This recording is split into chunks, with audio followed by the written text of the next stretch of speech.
July 14th. Before his writing fades, I shall copy it out, and then I'll always be able to pick out the characters one by one, as it were. It is 9:55. I've just picked up the telephone, but instead of the familiar, pleasant-sounding ring, there is a dismal silence. That's sad, and I am terribly sad myself. It's as if I were feeling and bearing all the suffering, all the woe, all the fears of thousands inside me. I would have loved to hear your gentle, dulcet voice again. It is so infinitely familiar to me, and I still recall those diary entries of yours that touched me so much. My dear, I have a heavy heart, and yet everything is so soft and overflowing with love, and I shall have to ask him tomorrow. I can't make that bit out. Good night. The Aryan relay service worked extremely well between all the roundups. This morning I wrote to him, among other things. My ear feels bereft and empty without your vibrant, loving voice in the mornings. And also I wrote, I carry you within me like an unborn baby, though rather than in my belly I carry you in my heart, which is a more respectable place anyway. Every day consists of 100 days, and in each of those days one ages by 10 years. Work it out for yourself. Dante's Inferno is a comic opera by comparison. He managed to reach me on a neighbor's telephone this afternoon, and said, among other things, we shall have to pray hard tonight. And in the afternoon, I handed Guerra a hastily scribbled note for him, which said, we have to pray every minute now, not just tonight. It's as if something in me has been compressed into constant prayer. Something keeps praying inside me, even when I laugh or make jokes. And I am so full of confidence as well. Writing home today, I said, just a greeting from Jap and me, and the news that we have survived the day, which you might well call a fluke. And for the upteenth time, you mustn't worry about me, no matter what situation I end up in. I have a natural tendency to maintain unbounded faith in God, and that makes me feel I shall be able to cope with any situation. Little Whale's motoring goggles. Yet I still went running to see him this evening, as if we hadn't seen each other for 10 years. We leapt around each other like two puppies gone mad. His face was suffused with suffering, almost aesthetic again, and yet so boyish. I do so wish I could stay with him. Oh, I do. One must have no more wishes. Somewhere I am still full of confidence. Not for me personally, not the certainty that things will end well for me, but simply a great sense of surrender. In a dream last night, I saw myself suddenly as a reel of yarn gradually unwinding, and that symbolized, as it were, the gesture reaching even further and wider, with which I make my surrender to everything that is to come. Why can't people grasp that acceptance does not exclude deep moral indignation and downright militancy? Everyone must follow the way of life that suits him best. I simply cannot make active preparations to save myself. It seems so pointless to me, and would make me nervous and unhappy.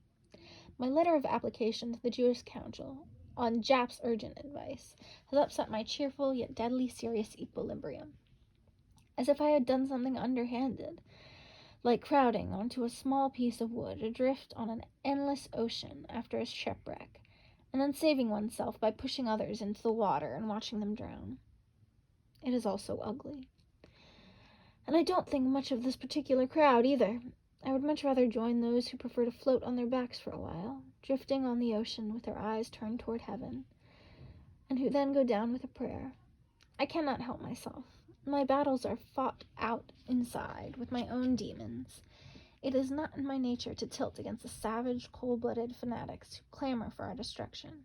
I am not afraid of them either. I don't know why. I am so calm, it is sometimes as if I were standing on the parapets of the palace of history, looking down over far distant lands. This bit of history we are experiencing right now is something I know I can stand up to. I know what is happening, and yet my head is clear. But sometimes I feel as if a layer of ashes were being sprinkled over my heart, as if my face were withering and decaying before my very eyes, and as if everything were falling apart in front of me, and my heart were letting everything go. But these are brief moments. Then everything falls back into place, and my head is clear again, and I can once more bear to stand up to this piece of history that is ours. For once you have begun to walk with God, you need only keep on walking with Him, and all of life becomes one long stroll. Such a marvelous feeling. I know a little about history and mankind. I don't write gladly these days. It's as if every word were fading and aging, even as one writes it down, requiring a new word yet unborn. If I could put down most of what I think and feel, and of what sometimes flashes through my mind about this life and God and man, then it might turn into something worthwhile. Of that I am sure. I shall go on being patient, allowing everything in me time to mature. We go too far in fearing for our unhappy bodies, while our forgotten spirit shrivels up in some corner. Our lives are going wrong. We conduct ourselves without dignity. We lack a historical sense, forget that even those about to perish are part of history. I hate nobody. I am not embittered. And once the love of mankind has germinated in you, it will grow without measure. Many would call me an unrealistic fool if they so much as suspected what I feel and think.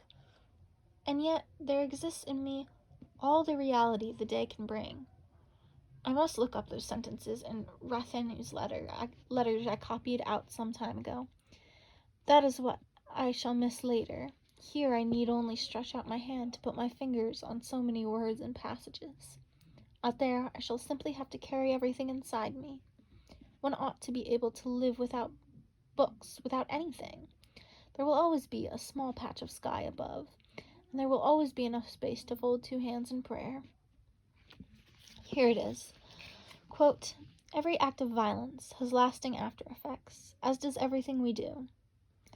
We are here to take some of the world's suffering upon ourselves by baring our breast to it, not to increase it by our own violence.